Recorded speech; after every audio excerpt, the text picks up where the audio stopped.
మీ voice mute లో ఉందండి.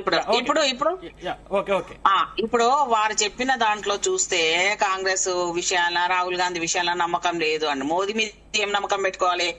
భారతదేశాన్ని ఈ రకంగా నాశనం చేసి ఈవీఎంలతో గెలిచిన వీళ్ళు ఇప్పుడు జమిలీ ఎలక్షన్లు కుట్రవని ఇన్నేళ్లు 10 ఏళ్లు అధికారం నుండి దేశ రాజధాని అయిన ఢిల్లీలో కూడా ఆయన అధికారం లేకుండా ఇన్నేళ్లు ఉన్నారంటే ఎంత అసహ్యము, ఎంత వీళ్ళ రాజకీయంలో వీళ్ళు ఫెయిల్యూర్ అని చెప్పాలి. దేశమంతా గెలిచి వచ్చినా ఇంట్లో గెలవనట్టు రాజధానిగా ఉన్న ఢిల్లీలో గెలవలేదు మోదీ.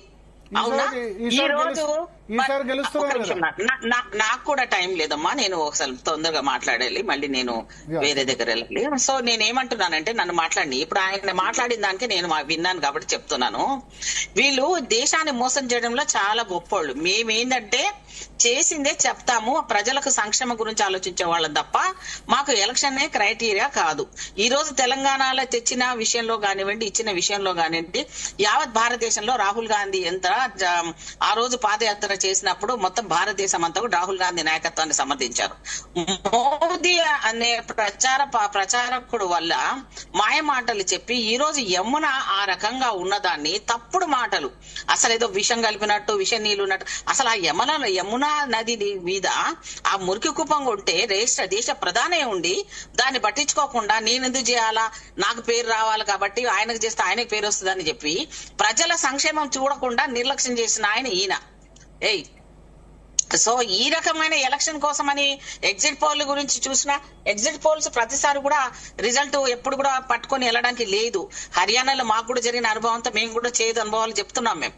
కానీ డెఫినెట్ గా కాంగ్రెస్ పార్టీ అవునన్నా కాదన్నా ఆ గతంలో మేము చేసిన మంచి పనులు, శీలా మేడం చేసిన మంచి పనులు ఇప్పుడు కూడా ఢిల్లీ ప్రజలు మర్చిపోలేకపోతున్నారు. అభివృద్ధి ఈ మోదీ వచ్చిన తర్వాత వాళ్ళకు సంబంధించిన ఎన్ని రాష్ట్రాల లోపల వీళ్ళు ఏమేమి ఉద్ధరించారు, ఈ దేశ ఆర్థిక పరిస్థితి ఏంది. ఇప్పుడు చూడండి, అక్కడ ట్రంప్ చేసిన దాంట్లో మన పిల్లలు ఇప్పుడు కూడా భద్రత లేకుండా ఆ దేశం నుంచి ఇమిగ్రేషన్ లెవెల్ నుంచి వాళ్ళు తన్ని భరిస్తే ఈయన 100 సార్లు దేశంలో విదేశీ పర్యటనలు చేసి వస్తాడు. ఇప్పుడు వెళ్తాడంట. ప్రతి దాన్ని కూడా మోదీ మోదీ మోదీ మాకు మోదీ అంటున్నాడు. మరి ఆయన మోదీ పేరు పెట్టుకొని ఈ రోజు 400 మోదీ 200కు పడిపోయిన పరిస్థితికి వచ్చినప్పుడు మోదీది తగ్గిందా గెలిచిందా? ఆయన ప్రచారంలో ఎంత చేసుకున్నా. సో కాంగ్రెస్ పార్టీ ఇమేజ్ కి సంబంధించిన డ్యామేజ్ ఎవరు చేయలేరండి. ప్రజల హృదయాల్లో ఉంది. ఓటు బ్యాంకులో వీళ్ళు చేసే నక్కజిత్తు కార్యక్రమాలు మన గెలుపు అనుకుంటున్నారేమో గానీ ఈ దేశానికి ఎన్ని వేల యువకులకు సంబంధించి నిరుద్యోగ సమస్య తీర్చాడు, ఎన్ని అగ్రిమెంట్లు చేసుకుని వచ్చి విదేశాలతో సంబంధాల వల్ల ఈ దేశాన్ని ఏం పురోగతి చేయించాడు.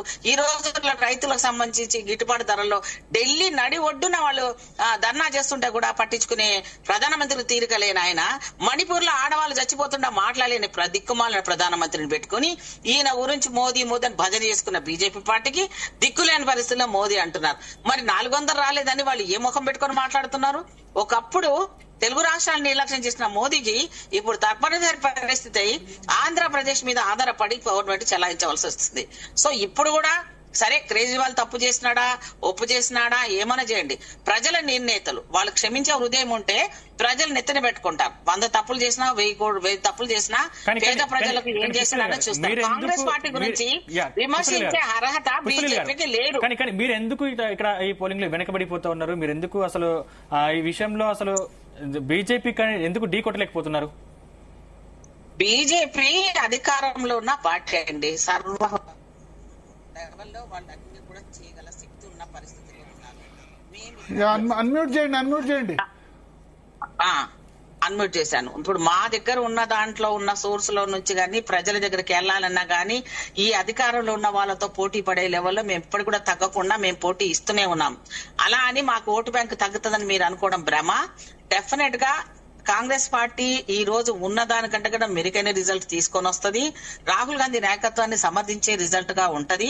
కాంగ్రెస్ పార్టీ ఏం చేసినా కూడా దీర్ఘకాలిక ప్రయోజనాలు చేస్తే తప్ప తాత్కాలిక ప్రయోజనాలు ఆలోచించదాన్ని మాత్రం మీరు గమనించాలి. సో మొత్తానికి థ్యాంక్ యూ పుష్పలాల్ గారు. మొత్తానికి మనం చూస్తే